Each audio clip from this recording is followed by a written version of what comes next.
오늘 우리에게 주신 하나님의 말씀은 에베소서 6장 1절에서 3절까지 말씀입니다.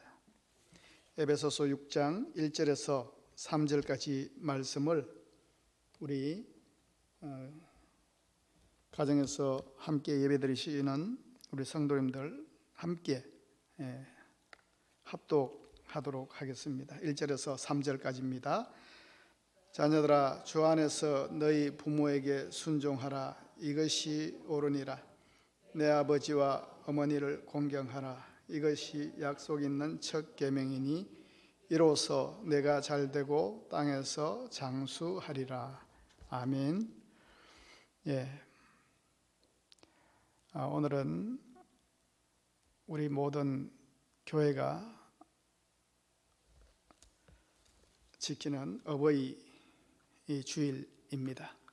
지난주에 우리가 어린이 주일을 보냈지 않습니까? 어린이가 귀함을 알았습니다. 왜 어린이가 귀했습니까? 천국의 샘플이고 천국의 모델이고, 또 예수님께서 얼마나 어린이들을 귀하게 여기셨습니까? 예수님께 기도받게 하기 위해서 데리고 나온 그 부모들의 어린 아이들을 예수님이 다 안아주시며 또 안수하며 축복해 주셨습니다. 예수님은 한마디로 누구든지 하나님의 나라를 이 어린아이처럼 받드는 자가 천국에 들어간다 말씀하셨습니다. 그래서 아이들 세상이 이 천국의 심성을 훼손시키고 타락시키지 못하게 잘 키워서 하나님의 천국 백성이 될 수 있도록 잘 키워야 된다, 그 말씀 드렸고, 어른들도 아이들의 이 단순성과 의존성, 이 겸손을 본받아서 하나님께 순전한 믿음의 백성으로 살아가야 될 것을 말씀드렸습니다. 그래서 아이들을 볼 때도 허툴게 보는 게 아니고요, 우리가 도전받을 수 있어야 된다고 했습니다. 그러면 오늘 어버이 주일은 우리에게 어떤 의미가 있을까? 성경은 뭐라 말합니까? 성경이 뭐라고 하기 전에 우리나라는 옛날부터 부모님 공경에 대해서는 유교의 이 절대적인 효사상의 영향을 받아서 누구나 효자가 되어야 되고 효녀가 되어야 된다 하는 교육을 은연중에 우리는 받았습니다.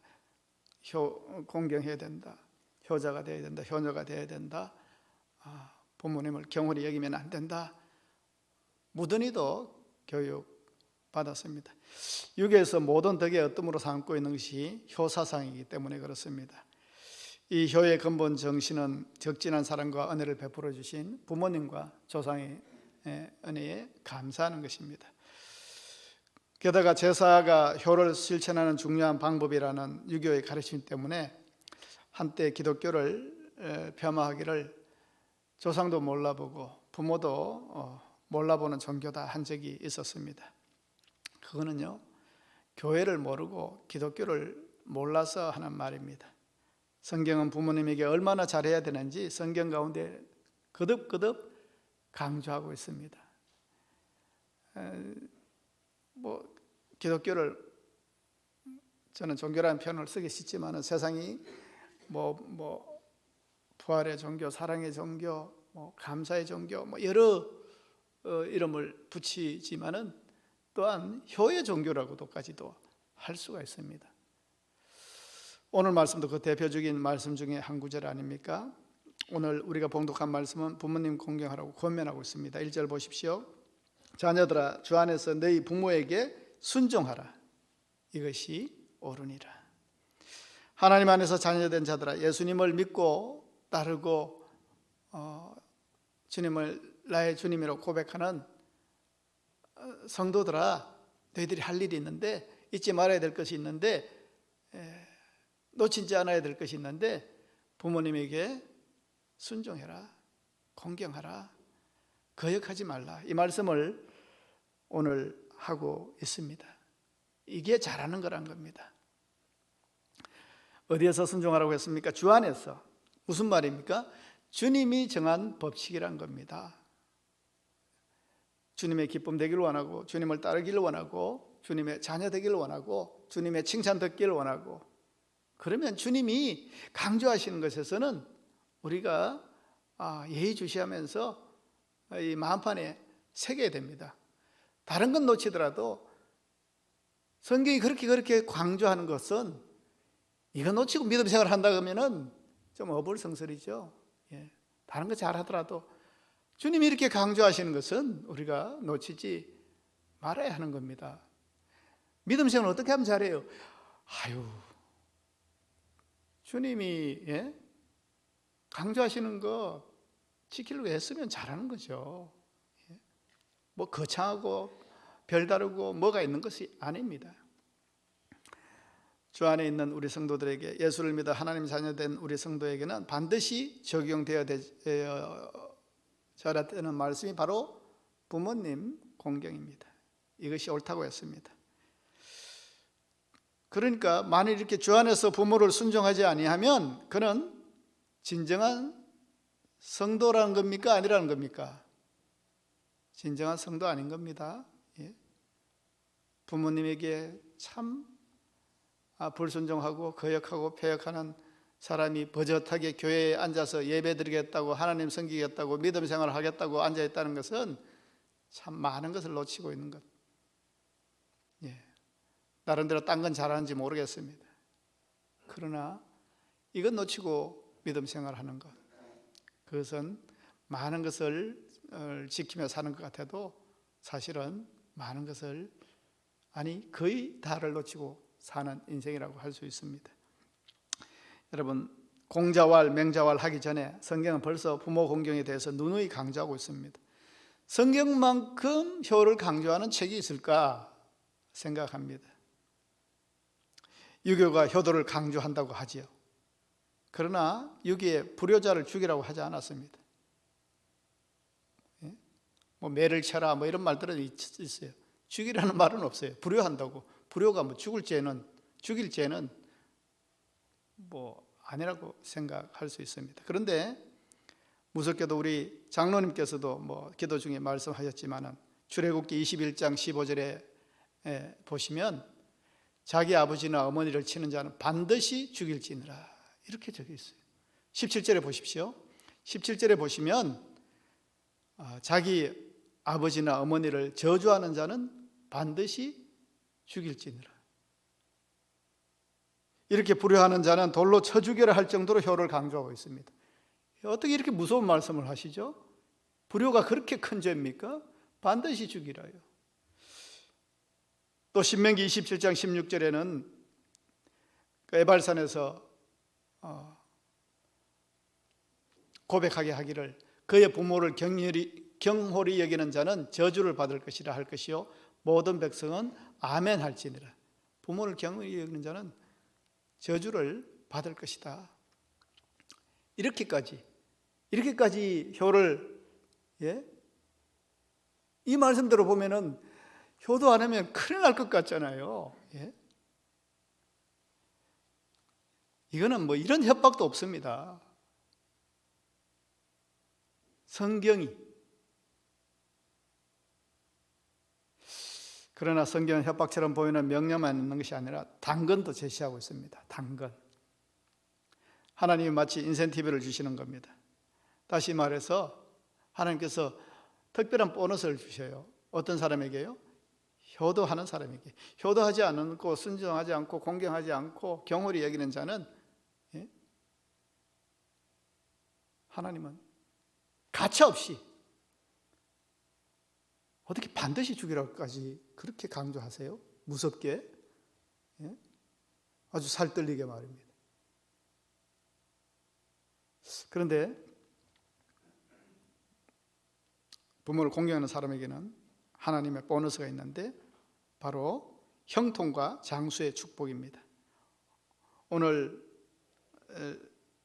3절에 한번 보십시오. 이로써 네가 잘되고 땅에서 장수하리라. 잘 된다는 건 뭡니까? 형통하다는 겁니다. 형통의 축복입니다. 세상을 살아가다 보면은 참 잘 돼야 되는데 얼마나 긴장할 때가 많습니까? 잘 풀려야 되는데, 잘 돼야 되는데, 낙점돼야 되는데, 인정받아야 되는데, 합격해야 되는데, 그러나 내 맘 같지 않을 때가 얼마나 많습니까? 그러나 결정적일 때 잘 되는 나, 아우 나 이렇게 잘 되지? 이렇게 잘 풀리지? 이렇게 운이 좋지? 나는 복 받았어. 그럴 때 있지 않아요, 여러분? 잘 되는 나, 그런 나로 살아가고 싶지 않습니까? 하는 일마다 잘 풀리고 하나님마다 도움의 손길도 받고 하는 일마다 적재적소에서 도움을 받는 그런 인생. 그러나 내 맘 같지 않을 때가 얼마나 많습니까? 그런데요, 오늘 성경에는 그런 결정적으로 잘 되는 나의 삶을 누리고 싶다면 부모님께 잘하면 된다고 말씀합니다. 형통의 복을 하나님이 책임져 주십니다. 세상에 많은 것을 내가 어떻게 해보겠고 저렇게 해보고 계획도 세우고 경영을 해보겠다 하지만은 이루시는 분은 누구십니까? 하나님. 그래서 잘 되는 나로 살아가기 위해서 우리에게 미리 선행되어야 될 것이 있는데 효도하는 나로 살아가야 된다는 겁니다. 이 형통의 축복이 얼마나 귀합니까? 그러나 하나님께서는 이 형통의 복도 참 감사한데 이것 외에 하나 더 붙여주십니다. 그게 뭡니까? 이 세상 살 동안 장수의 축복입니다. 그냥 장수가 아니죠. 건강장수, 건강수명이란 말입니다. 오래 사시는 분도 많습니다. 그러나 여러분, 힘들게 아프게 고통스럽게 오래 사는 무슨 의미가 있습니까?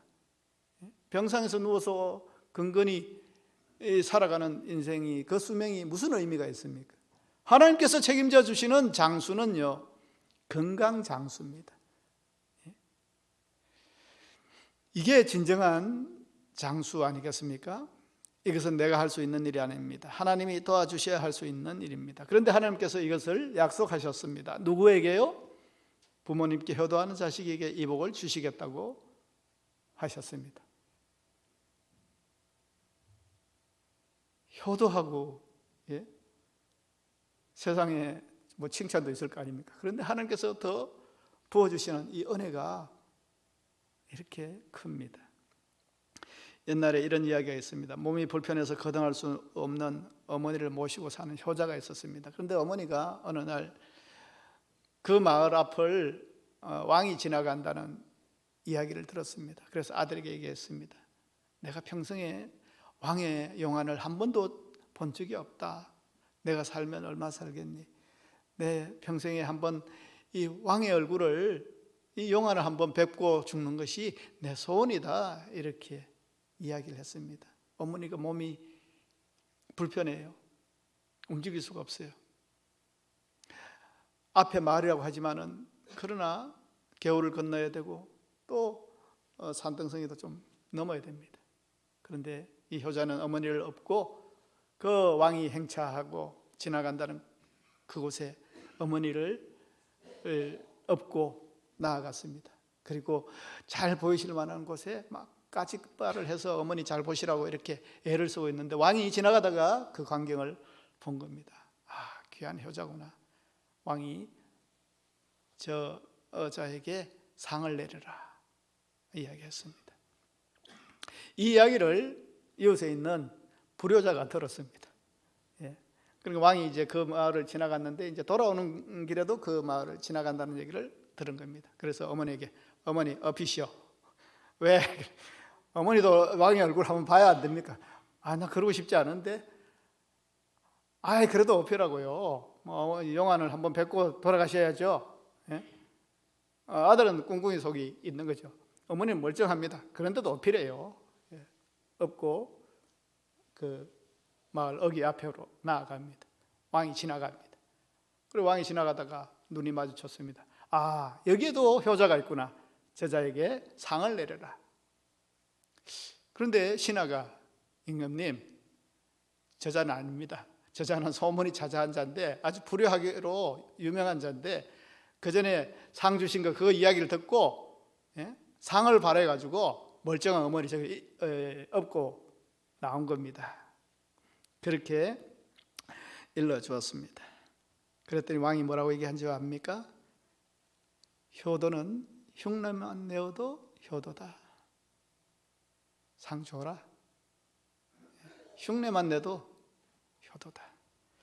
여러분, 우리가 마음을 드리고 마음을 다해 효도하는 거 중요하지요. 그러나 그렇게 할 수 없다면 다른 사람이 하는 대로 흉내만 내어도 그것이 효도가 될 수 있다는 겁니다. 그래서 나 참 좀 부모님께 잘해야 되는데 어떻게 해야 되지? 주위에 어떻게 했는지 들어보세요. 뭐 또 인터넷을 통해서 부모님이 뭘 제일 좋아하시는지 뭐 그런 리스트들도 많지 않습니까? 부모님이 좋아하는 선물 리스트, 뭐 1에서 뭐 5, 뭐 이런 것들, 그리고 어머니들이 기뻐하셨던 뭐 그런 것들을 찾아보면, 그리고 주위에 사례를 들으면 얼마나 많습니까? 흉내도 내어도 효자가 될 수 있다는 겁니다. 왜 그러냐면 효도하는 것은 우리 본성이 아닌 것 같아요. 그래서 억지로라도 하라는 겁니다. 억지로라도 해야 되는 게 효도입니다. 왜냐하면 성경은 말세가 되면 사람들이 자기를 사랑하며 돈을 사랑하며 교만하며 부모를 거역하는 시대가 되리라고 말씀하셨기 때문에 그렇습니다.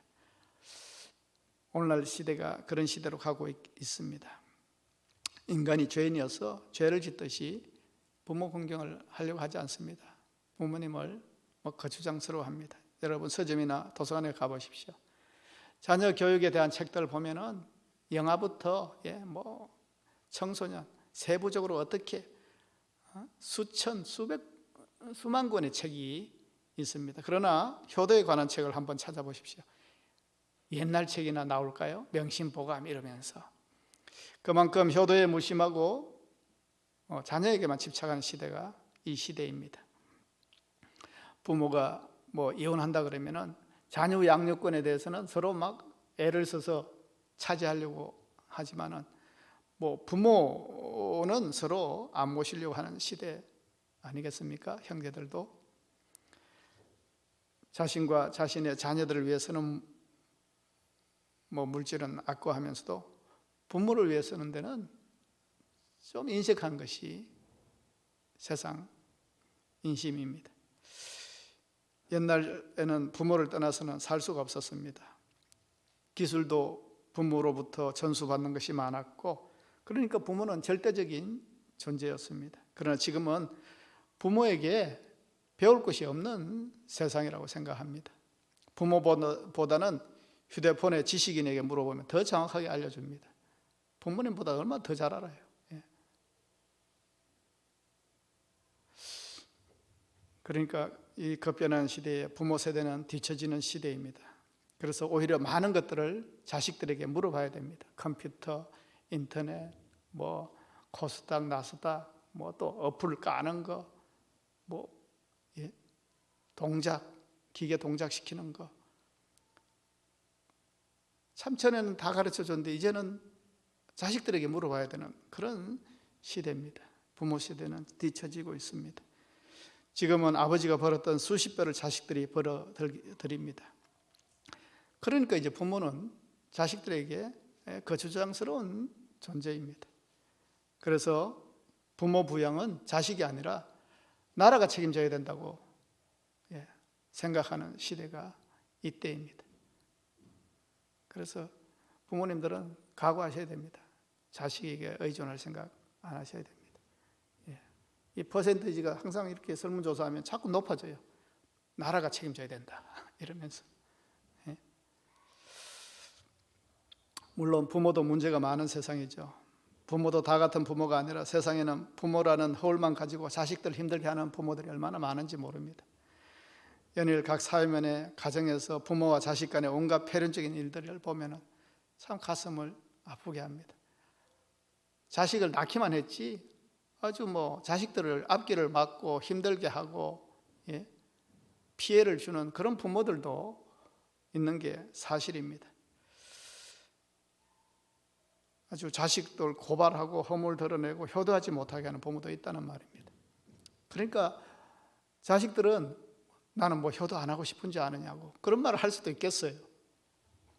부모가 부모다워야지 이런 말을 하고 싶어하는 자식들이 있습니다. 그런데 문득 그런 생각 해봤습니다.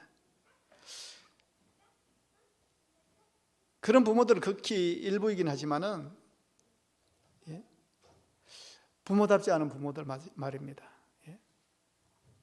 참 보니까요, 우리나라가 아니어서 좀 다행인데 애들을 인터넷에 막 팔기도 하고요, 인신매매로 팔기도 하는 게 부모라, 그런 나라도 있어요. 그런데 이런 패역한 부모가 부모에게는 어떻게 했을까? 자기 부모에게는, 자식들에게 이렇게 그렇게 가혹한 부모가 자기들의 부모님들에게는 어떻게 했을까 한번 생각을 해봤습니다. 부모를 거역하는 그 자식이 언제나 자녀의 자리에만 있지 않습니다. 거역하는 행실이 결혼해서 부모의 자리가 되었어도 그 행실이 자식에게도 행하는 겁니다. 자녀의 앞길을 막는 만행을 저지르고 심지어 자식을 팔기도 하고 자식을 죽이기도 하고,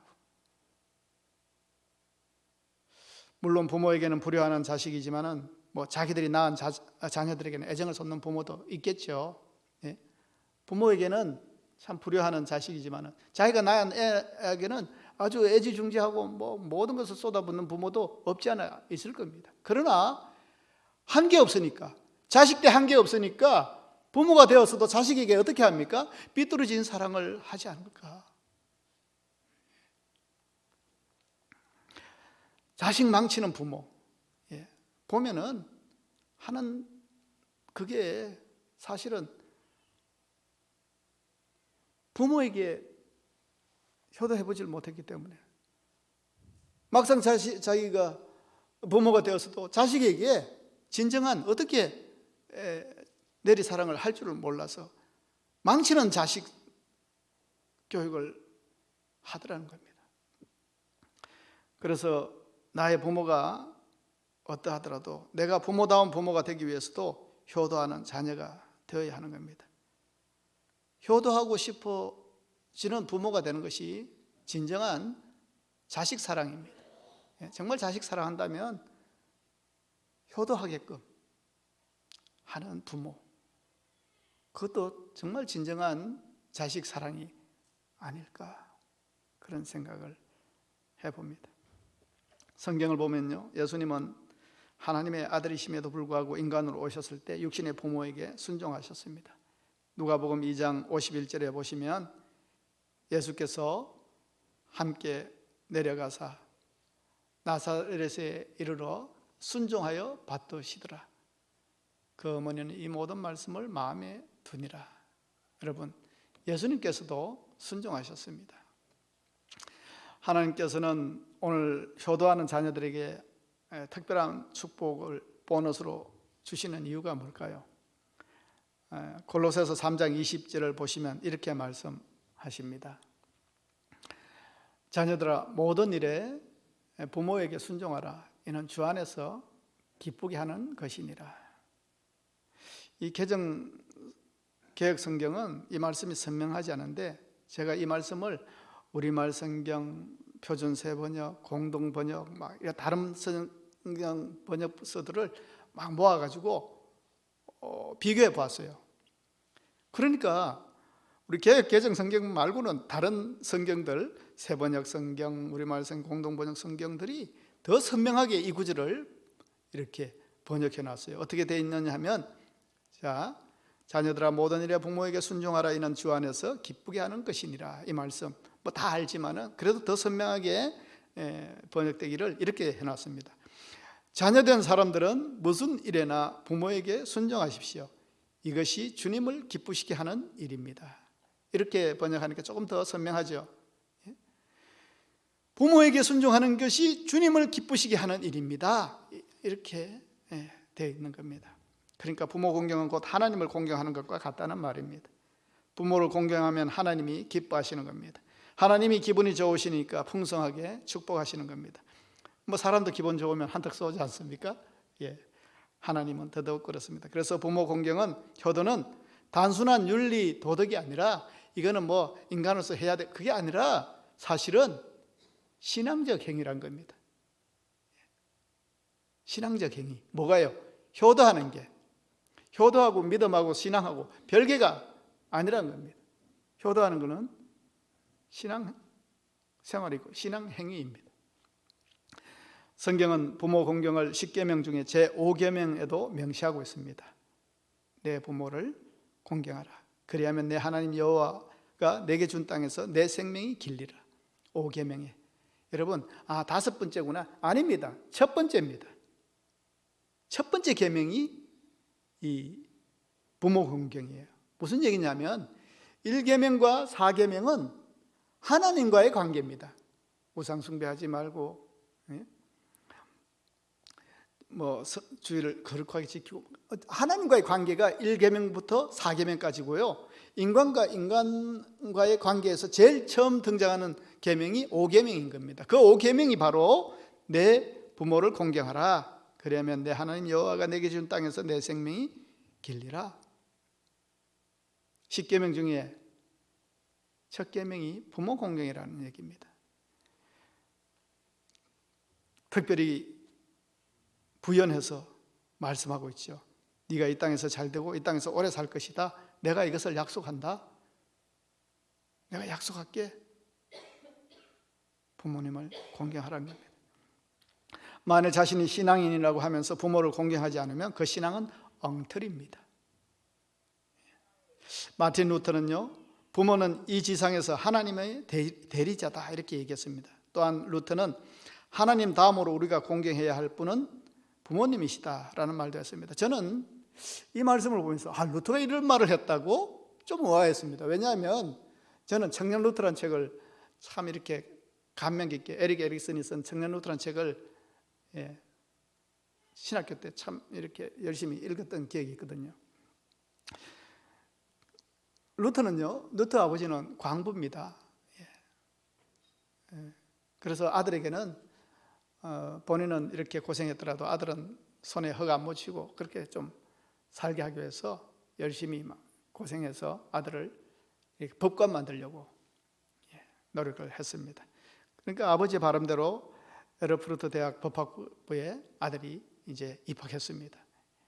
이제 장밋빛 인생만은 이제 펼쳐지기를 바라고 있는데 이 루터가 어느 날 학교에서 집에 다녀오다가 그 벌판에서 낙뢰, 번개를 맞았죠. 그래서 친구가 옆에서 죽는 것을 보면서 막 삶에 대해서 막 회의를 가지고 진정 이 자기의 존재에 관해서 막 고민하고 하다가 하나님의 부르심이다 생각해서 신학교에 가겠다고, 수도원에 가겠다고 이제 가정에 선포를 하는 겁니다. 아버지가 노발대발했죠. 먼저 호적에 파버리겠다고 막. 어릴 때도 참 많이 맞고 자랐습니다, 루터가. 그래서 루터는 기도할 때 하나님 아버지 이렇게 하고 기도를 하면은요, 막 벌써 두려움부터 생겼대요. 하나님 아버지, 그런데 육신의 아버지가 막 오버랩 되는 거예요. 그 아버지가 얼마나 가혹하게 자기를 했는지. 그러니까 이 하나님이 사랑의 하나님이 아닌 거예요. 무서운 하나님, 공의의 하나님, 돌 위에 돌을 하나 남기지 않고 아주 진멸하신 하나님, 막 전쟁의 하나님, 그런 이미지밖에 없는 거예요. 그게 어떻게 모든 이미지가 아버지 때문에 그런 거예요. 아버지 때문에. 그런데 루터가 그런 얘기 했대요. 앞에 말씀드린 것처럼 부모는 하나님의 대리자다. 하나님 다음으로 공경할 분은 부모님이다. 어떻게 이런 얘기까지 할 수 있었을까? 참 의아해요. 그러나 그의 주장은요, 하나님은 좋은 부모님에게 공경하라고 하지 않았고 주님이 정한 법칙이기에 주님 안에서 부모에게 순종하라고 한 것입니다. 작년 이맘때인가 제가 들었던 예화가 여러분 기억나신지 모르겠습니다. 참 자식들을 버리고 살던 아버지가 죽으면서 내 시신을 고향 땅에 묻어달라 이런 얘기를 통보를 하니까 자식들이 모여가지고 막 고민을 했죠. 그러니까 나머지 동생들은 아버지가 해준 게 뭐가 있는데 우리 버리고 우리 방치하고 허랑방탕하게 세상에서 살다가 세상에서 죽었는데 왜 우리가 그 시신이 먼 곳에 있는데 그 시신을 인수해 오려면은 돈도 많이 들고 그런데 큰아들이 자기의 농기계도 팔고 이래저래 정리해가지고 그 돈을 모아가지고 부모님을, 아버지를 모셔와서 장례 지내는데 동생들이 왜 그러냐고, 뭐 해줬다고 아버지가. 그때 아들이 그렇게 얘기했다고 하지 않습니까? 하나님이 우리에게 어떤 아버지, 부모다운 부모에게만 효도하라고 그렇게 가르쳤느냐? 성경에는 그런 단서가 없다. 부모님이기에 순종하고 공경하라고 했지 않느냐?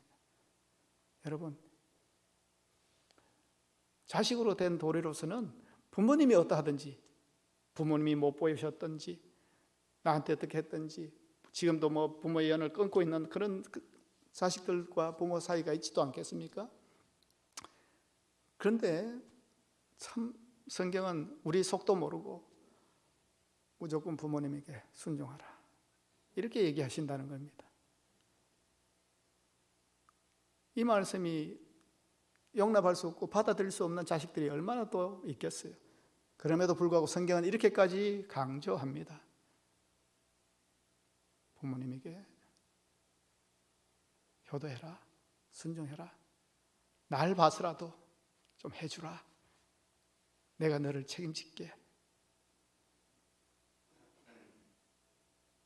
부탁한다. 하나님이 이렇게까지 얘기하시는데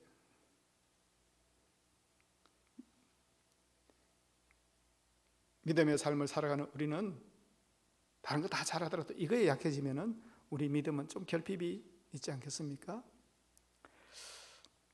여러분, 주님이 정한 법칙이에요. 주님이 참 내 사정도 모르시고 우리 가정사도 참 모르시고 참 속도 없는 말씀 하신다 생각되겠지만은, 그러나 주님이 정한 법칙이에 주님 안에서 부모에게 순종하라고 얘기하시는 겁니다. 부모 공경은요, 신앙적 행위고 축복의 통로입니다.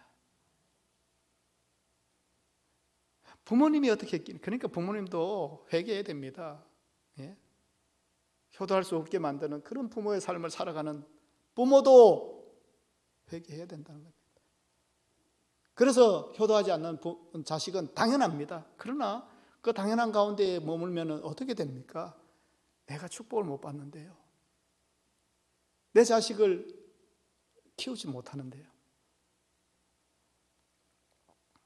어느 나라나 사회에서 이 기본적인 이 계명이 잘 지켜지면 건강하고 행복한 나라요, 윤리와 도덕이 잘 지켜지는 나라고 하나님이 보호하시는 나라가 되는 줄 믿습니다. 성도님 여러분, 성경은 오늘 우리에게 부모 공경을 강조하면서 약속을 제시합니다. 우리가 자식으로서 그리고 그리스도인으로서 효도는 당연히 해야 하는데 왜 약속까지 붙여가며 강조하는 걸까요? 중요하니까. 예. 중요하니까 밑줄 쫙 끄라는 겁니다. 예. 그 이유가 뭡니까? 인간이 너무 부모 공경을 소홀히 하니까 장려하느라 그러는 겁니다. 장려하느라. 제가 계속 서울에 있다가 여기 울산에 내려와서 이제 어머니가 대구 계시는데 좀 가깝지 않습니까? 그래서 한 달에 한 번은 이제 가야 되겠다 이렇게 마음을 먹고 있는데 그게 좀 잘 되지 않아요. 참 자식이 이렇습니다. 그래서 4월 달에 제가 한번 갔어요. 4월 달에 가서 어머니도 뵙고 동생도 만나고 했는데 돌아오는 길에 동생에게 문자를 받았습니다. 그래서 형님 이제 뭐 인사를 하면서 5월에 봅시다 이러는 거예요. 근데 의례적인 인사로는 다음에 또 봐요 이렇게 얘기하면 될 텐데 5월에 봅시다 이러는 거예요. 아니 얘가 내가 한 달에 한 번 와야 된다고 이렇게 좀 푸시를 하나? 내 4월 달에 왔는데 5월에도 와야 된다는 얘기인가? 어머니에게 한 달에 한 번 온다는 얘기를 들어서 그런가? 아니면 5월 달에 무슨 가정 행사가 있나? 별 생각이 다 들더라고요. 왜 5월에 봅시다 이렇게 얘기를 할까? 그래서 또 왜 5월에 봐야 되지? 이렇게 문자를 보내려니까 그것도 몰랐습니까? 하는 얘기 들을까 봐 문자도 못 보내고 왜 5월이지? 왜 5월에 왜 또 보자 그러지? 생각하니까 다른 게 아니라 그냥 어버이줄이 있지 않느냐 그 얘기였는데 그 당시에는 이게 생각이 안 나는 거예요. 여러분, 기가 막히죠. 5월에 보자는 얘기가 어버이날 보자는 얘기구나 이렇게 생각이 자연스러워야 되는데 왜 5월이지? 왜 5월에 봐야 되는 거지? 왜 난 또 5월에 가야 되는 거지? 참 이렇게 무심합니다. 척하면 알아들어야 되는데. 그래서 이런 기념일이 이렇게 정해두는가 봐요.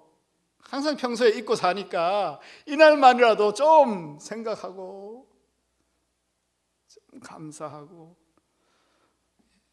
좀 일깨우기 위해서 하나님께서도 오늘 우리에게 이렇게 일깨워 주시고 우리에게 명령하시는 것 같습니다. 이날만이라도 기억하면서 부모님의 은혜를 생각하라고 이렇게 부모님에 대해서 강조하고, 또 어버이날도 있고 어버이줄도 있는 것 같아요. 오늘 어버이줄입니다. 어제가 사실은 세상적으로는 어버이날이었는데 부모님께 어떻게 이렇게 성의를 표하셨는지 모르겠습니다. 그러나 더 이상 우리가 후회하지 않기 위해서는, 더 이상 지각하지 않기 위해서는, 돌아가신 부모의 자식은 모두 효자다란 말이 있지 않습니까?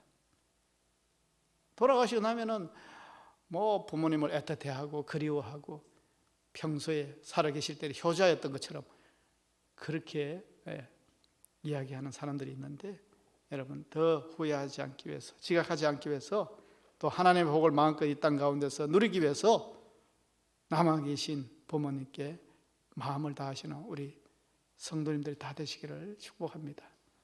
제5계명은요 유한한 계명입니다. 유한한 계명.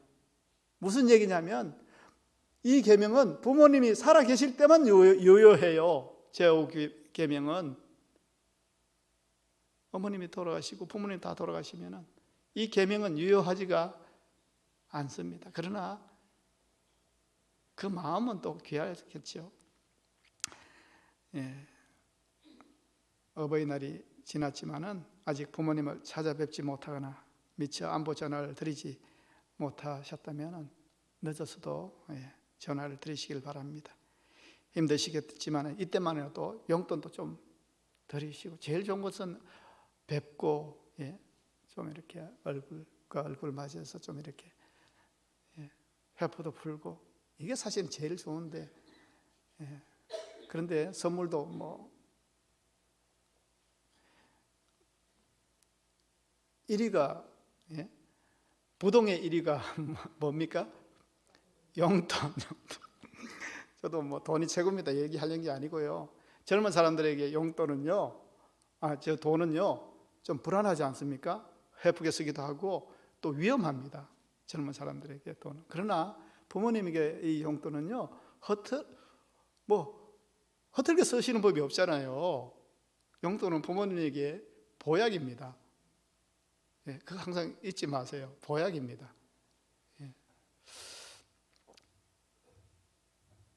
어머니가 지난달에 그 작은 집을 하나 사셨어요. 조금 용돈도 못 드리고 많이 못 드리고 막 항상 그게 마음이 불편한데, 어머니는 언제부터 그렇게 조금씩 모으셔가지고 저도 못 사 집을 다 사셨더라고요. 그래. 어머니 참 대단하십니다. 부모님들이 그래요. 용돈이 허틀게 쓰시는 법이 없습니다. 그래서 부모님에게 마땅하게 생각나는 거 없으면 용돈은 반드시 챙겨 드리셨으면 좋겠어요. 요즘 온라인으로 보낸 것도 좀 얼마나 잘 돼 있습니까? 정 안 되면 영상통화도 하시면서 자꾸 만나지 못하게 하니까. 다시 한번 오늘 말씀을 통해서 부모 긍정을 마음속 깊이 되새기고, 어버이줄에만 부모님께 효도하는 흉내내는 인생이 아니라 항상 부모님을 생각하고 순종하고 공경하는 여러분들이 다 되시기를 바랍니다. 이걸 누가 기뻐하십니까? 하나님이 기뻐하십니다. 지금 신앙 얘기하는 거예요. 도덕 권면하는 거 아닙니다. 신앙 얘기한 겁니다. 하나님이 기뻐하십니다. 항상 잊지 않으시고 부모님께 효도하시는 우리 성도님들이 다 되시기를 주님의 이름으로 축복합니다. 기도하겠습니다. 하나님 아버지, 감사합니다. 오늘도 우리에게 부모님을 허락해 주셔서 나의 존재를 허락해 주시고 이 땅에 태어나게 하심을 감사를 드립니다. 그러나 우리는 많은 세월 속에서 부모님 사랑을 잊었습니다. 이 시간 다시 한번 부모님에게 감사하는 시간이 되게 하여 주시옵소서. 효도에 후회하지 않고 지각하지 않는 아들, 딸이 되게 주님 인도하여 주시옵소서. 효도를 흉내라도 내는 저희들의 모습이 있게 하셔서 주님의 기쁨되는 하나님의 자녀가 다 되게 주님 인도하여 주시옵소서. 감사드리며 예수님의 이름으로 기도합니다. 아멘.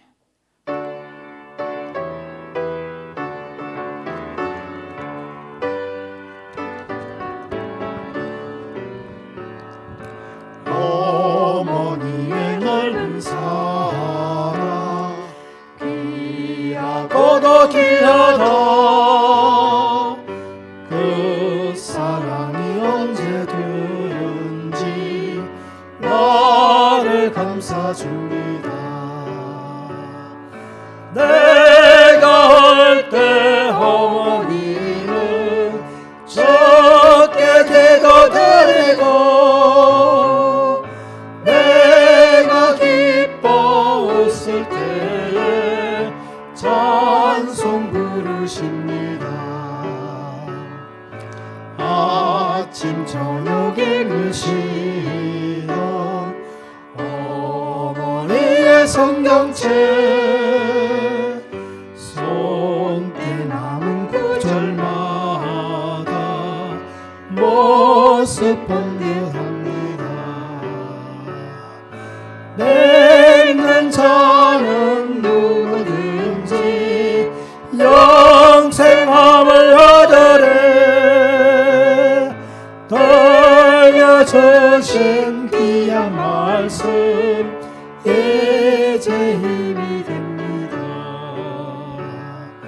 홀로 누워 괴로울 때 헤매다가 지칠 때 부르시는 찬송 소리 귀에 살아옵니다.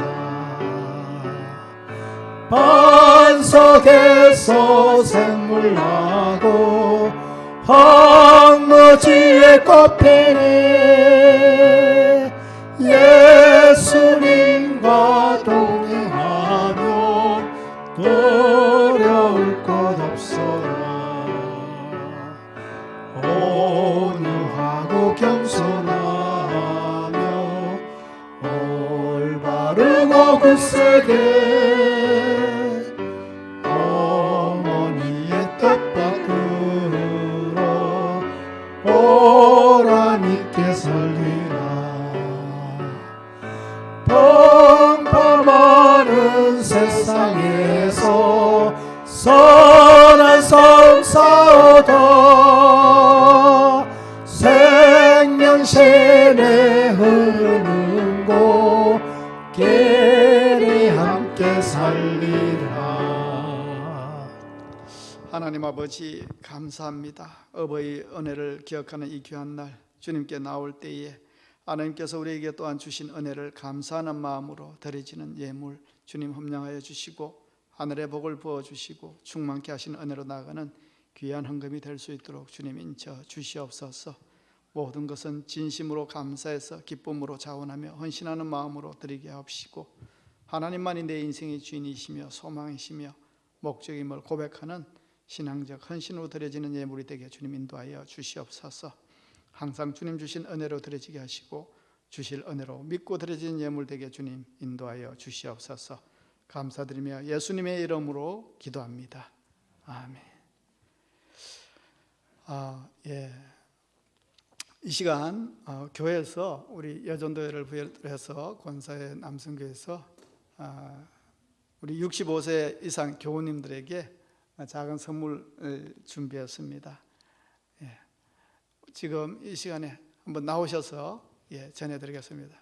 자, 나오세요.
축복합니다. 건강하세요.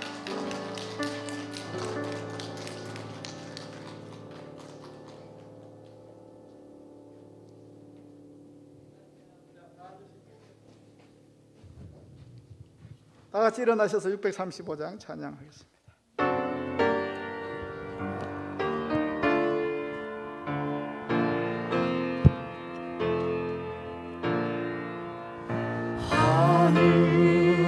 하늘에 계신 아버지 이름 거룩하사 주님 나라 내마시고 뜻이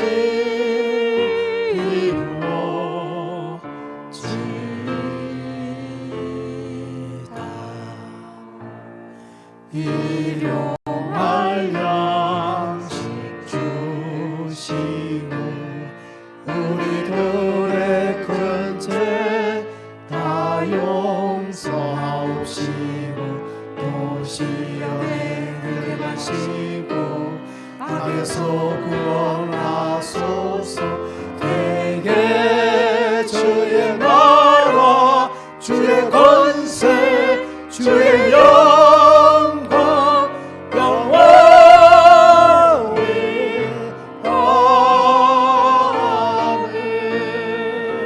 아멘. 이제는 우리 주 예수 그리스도의 은혜와 하나님 아버지의 크신 사랑과 성령의 감동하시며 감화하시며 또 역사하심이 하나님을 믿는 자녀로서 마땅히 부모님께 힘써 순종하며 효를 다하며 주님께 약속 있는 복을 누리기 원하는 이 시간 예배한 성도들 위해 지금부터 영원까지 함께 하시기를 간절히 축원하옵나이다.